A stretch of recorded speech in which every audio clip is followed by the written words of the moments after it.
Karibu mwana michezo wetu wa Elastic TV, na leo tupo katika kipindi chetu cha michezo ambacho leo tutazungumzia mchezo kati ya Yanga na Tabora, mchezo ambao ulitengeneza tension kubwa ndani ya wiki hili nzima, ambapo wasemaji wa pande zote mbili, nikizungumzia afisa habari wa klabu ya Tabora United mwanamama Christina Mwagala na Ali Kamwe ambaye alifika Tabora siku ya tarehe 28 na kuchagiza kuhamasisha mashabiki kujitokeza katika dimba Ali Hassan Mwinyi.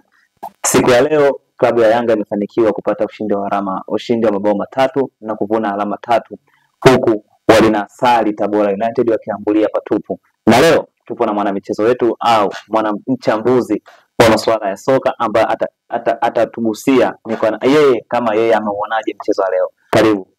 Kama ulivyoambia watazamaji wako, mimi kwa majina yangu naitwa Samuel Bryson, ni mchambuzi lakini pia ni mwana soka. Natumai umeangalia mechi ya leo. Nimeangalia kabisa. Hivi kwa jicho lako la uchambuzi, unahisi Yanga leo alikuwa bora wapi?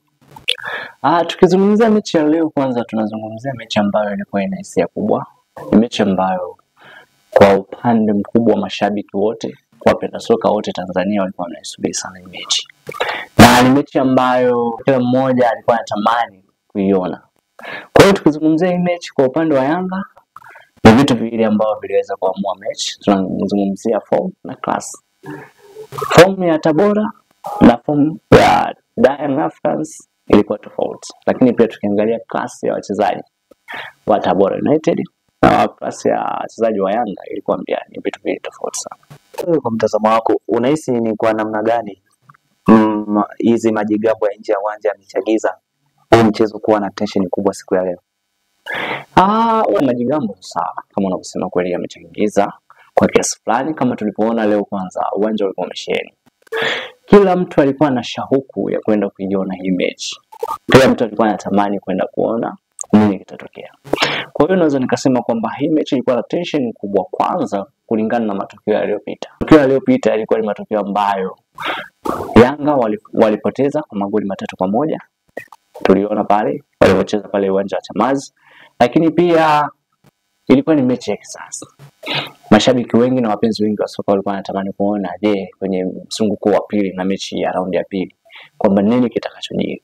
Na kama tunavyojua ndio yaliyojiri. Yanga amefanikiwa kuibuka na ushindi. Kwa hiyo pia zile tambo za nje ya uwanja imefikia tamati, na kile ilikuwa ni kuanikiza tu na kuchangiza ukubwa wa mechi.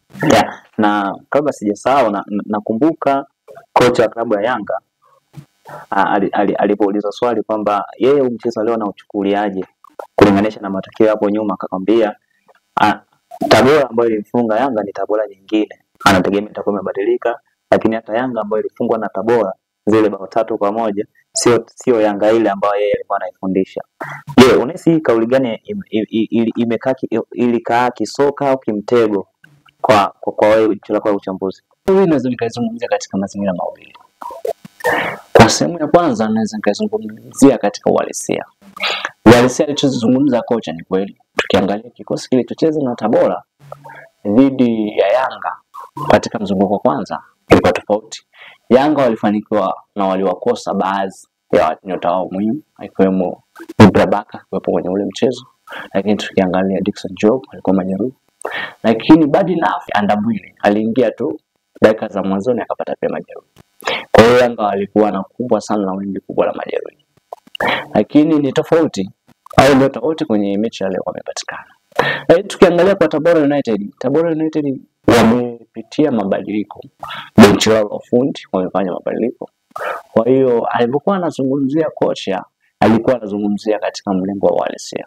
Lakini pia katika mlengo wa pili alikuwa anazungumzia katika mlengo wa mind game. Kwa hiyo sema mind game ndio kwamba iwe ni ngumu kwa wapinzani wao kuwasoma kwamba watakuja kwa mbinu gani, kwamba waliocheza nao kipindi kile walikuwa ni wengine na sisi ni wengine. Kwa hiyo tutakuja na mbinu nyingine, kwa sababu benchi ni jipya na wachezaji wameongezeka ambao wapo kwenye ule mchezo. Yanga amefanikiwa bwana kuibuka na ushindi magoli 3. La kwanza likitokea kwa Israel Patrick Mwenda. Nataka nipate picha namna gani ile goli la kwanza lilipatikana, wewe pale una kipi cha kumsifia? Je, tumsifie mpigaji au tuweze kumlaumu golikipa? Kwanza kabla ya kumsifia mpigaji na kumlaumu golikipa, tuangalie kwanza mazingira ya goli lenyewe. Goli lenyewe, mazingira yalipotengenezwa ile goli, inaonekana tunaona ule ukubwa, big players. Baada ya kureceive ule mpira, Prince Dube akawa amempa Clement Mzize. Sasa Clement Mzize kwa mazingira yale aliona kabisa asingeweza kufanya jambo lolote, akawa amemrudishia nani? Prince Dube. Prince Dube katika kutafuta njia ya kukev, basi ndo akawa amefanyiwa madhambi na Bikoko. Kwa hiyo sasa yale mazingira tunaona ukubwa na ukomavu.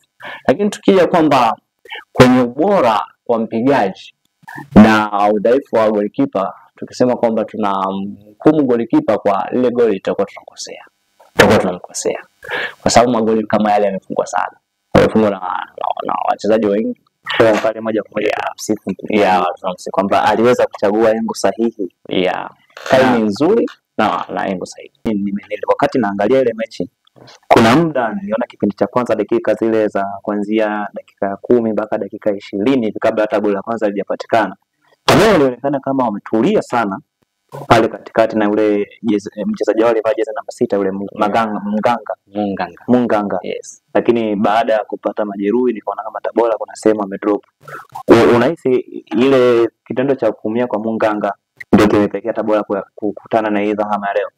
Siwezi nikasema kwamba direct kwamba ndicho kimesababisha, ila ni moja hapo kati ya factor. Kwa nini nazungumzia hivyo? Kwa sababu tukiangalia selection ya kocha Yanga leo, kocha wa Yanga alijitahidi sana kujaza viungo ambao tunasema ni viungo wa shoka. Katikati alimweka mtu kama Duke Abuya. Duke Abuya ni mzee wa kazi chafu.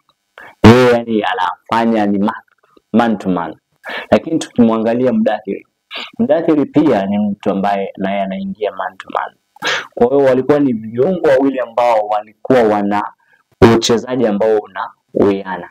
Unakuwa yani mchezaji wao ni sawa. Kwa maana hiyo Tabora walikuja kuzidiwa. Kila wakishika mpira, Yanga mtu mmoja au wawili zaidi wanakuwa wameshafika mguuni.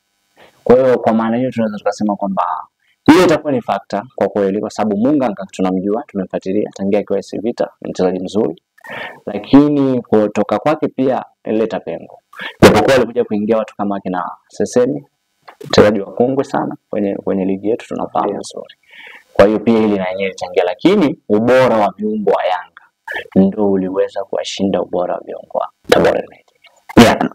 Wakati leo ninaangalia ile selection ya kikosi cha Yanga, baada ya kupata taarifa kwamba Yanga atakosa baadhi ya nyota yake, hususan wale key first 11 ambao tukizungumzia Alidi Aucho pamoja na Stefan Aziziki, ulitarajia kwamba ile, manake tunategemea wachezaji wakicheza kwa muda mrefu wanatengeneza ile partnership nzuri, lakini nataka nijue leo ile partnership kati ya Duke Abuya na Mudathiri Yahya, wewe umeionaje? Kwa kweli Aucho tunamuita ni brain. Akiwa kwenye kikosi cha Yanga, kocha yote ambaye makocha wengi wamepita Yanga, nikukumbushe tu alikuwa Nabi anamzungumzia Aucho, akasema mifumo yake imelala kwa Aucho.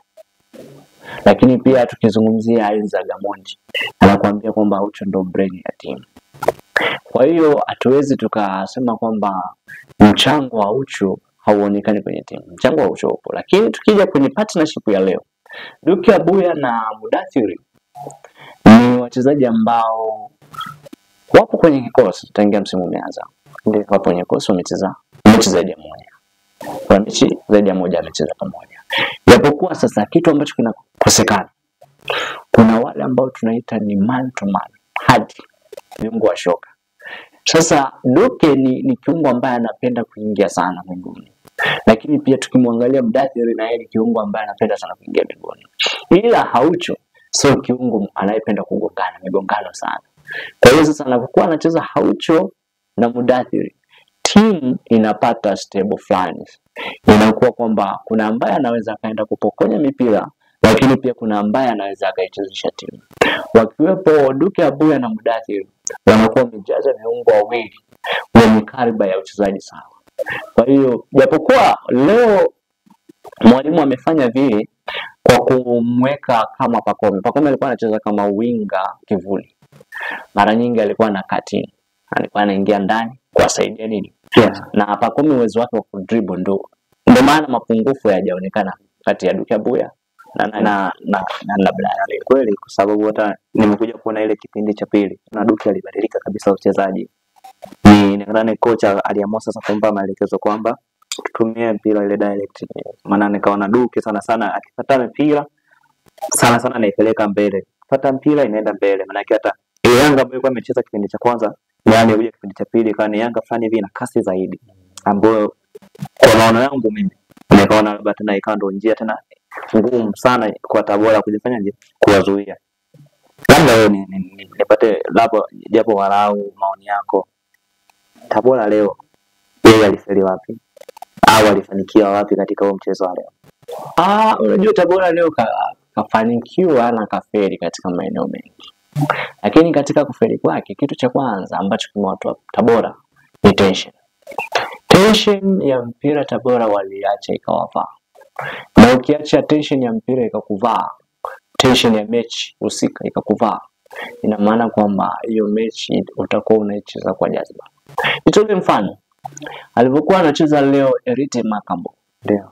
Erite Makambo leo sio yule Makambo ambao tunamjua akiwa Tabora. Ndio. Yaani Erite Makambo leo alikuwa katika tempa.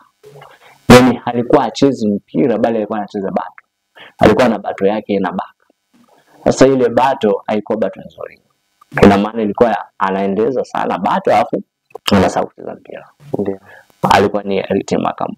Sasa lakini pia tukiangalia pressure kutoka nje. Pressure hususan kutoka kwa viongozi. Msemaji wao. Unajua walikuwa wameshajiaminisha kwamba hii mechi lazima washinde. Na kweli walikuwa wamejiandaa. Na hata hali iliyotoka kwa mheshimiwa mkuu wa mkoa ilikuwa ni kwa ajili ya kuhamasisha. Sasa unajua hili ni kweli hamasa ni nzuri, lakini sasa saa nyingine hamasa inaweza kusaidia ukapush, lakini saa nyingine hamasa inaweza kusaidia ukadondoka. Hamasa ya leo ukitaka kuangalia angalia dakika 15 za kwanza Tabora walikuwa bora. Lakini walikuwa bora katika hali ya kucheza kucheza sana mwili. Kwa maana faulu nyingi sana zitokea. Walicheza sana walicheza mwili ya wachezaji wa Yanga. Kwa maana hiyo walikuwa na tempa sana ya nini ya mechi. Kwa hiyo ndicho kilichowafeli. Kwa hiyo maana yake moja ya sababu ambayo Tabora leo imewafelisha kwamba kutokana na ile hamasa ya mheshimiwa mkuu wa mkoa ikafanya wachezaji sasa waingie kwa tempa zaidi. Wachezaji walifanyia mechi zaidi. Walifanyia mechi kuliko sawa. Na tuangalie labda mwenendo wa Tabora. Tabora mimi ni wakati naona Tabora yule wa msimu unavyoanza, Tabora ambaye wachezaji tunaambiwa hawana vibali, wanaingia wachezaji 8, mechi inachapwa, mchezaji wawili wanajiumiza kwa sheria za mpira, mchezaji 6, wakiwa wachezaji 6 wasikucheza. Mechi inamalizika. Na hii Tabora leo tunaona kwamba kuna mabadiliko. Na wewe ushauri wako labda kwa viongozi wa Tabora kuhusiana labda na hizi hamasa, labda hatukatai hamasa, labda hamasa ni nzuri, si ndio? Lakini hizi hamasa kwa nini zisitumike sana wakati timu inakutana na changamoto mwanzo wa msimu? Vibali, wachezaji wanachelewa, wanaendelea kwa sababu wengi tuliamini Tabora atashuka. Lakini mshasiku akachange gear ngani, leo ipo top 5. Lakini unajua kingine hapo tunaweza kaongezea hapo. Hizi hamasa pia kama umeamua kufanya hamasa, basi sio hamasa kwa ajili ya timu mbili au kwa ajili ya mechi zote. Tabora akicheza na Pamba, mkoa au wadau wengine wa Tabora ambao wapo kwa ajili ya kuisupport Tabora waweke hamasa. Lakini pia hizi hamasa wasiweke hamasa kwa ajili ya kupania tu mechi, bali waweke hamasa ambao wanajua kwa sababu ni kwa ajili ya kupush team ili ifanye vizuri. Lakini pia wakati huo unajua hamasa nyingine, kuna tofauti kati ya kuweka hela, lakini kuna tofauti unaweza kufanyia hamasa wachezaji kwa kuboresha maslahi yao. Kuboresha pia maslahi yao ni hamasa nyingine tosha. Mchezaji anajituma 100 kwa sababu maslahi yake yako vizuri. Kama yako vizuri anakuwa ndio. Yes, kwa kumalizia labda Hii mechi leo imemalizika. Yanga anaendelea kuwa pale kileleni kwa mchezo wa 23 mpaka saa hizi. Amebakiza michezo 7 ili kumaliza hizi resi za ubingwa. Unaiona Yanga ikienda kupambania ili kutetea taji lake la 4 mfululizo? Bado ni mapema. Ni mapema, kuna mechi 7. Mechi 7 ni sawa sana pointi 21. Pointi 21 bado nyingi. Tukiangalia gap sio kubwa. Gap lao na mpinzani wao ambao ni Simba ambaye ipo nafasi ya pili. Ni almost gap la pointi 4. Afu wana mechi. Kwa hiyo bado ni mapema sana kusema kwamba Yanga anaenda kwa, japokuwa tukiangalia current form yao inashawishi. Ila hatuwezi tukatoa majibu ya direct kwamba Yanga ataenda kufanya, kwa sababu timu zingine hata Azam anaweza kufanya, ajitahidi. Yeah.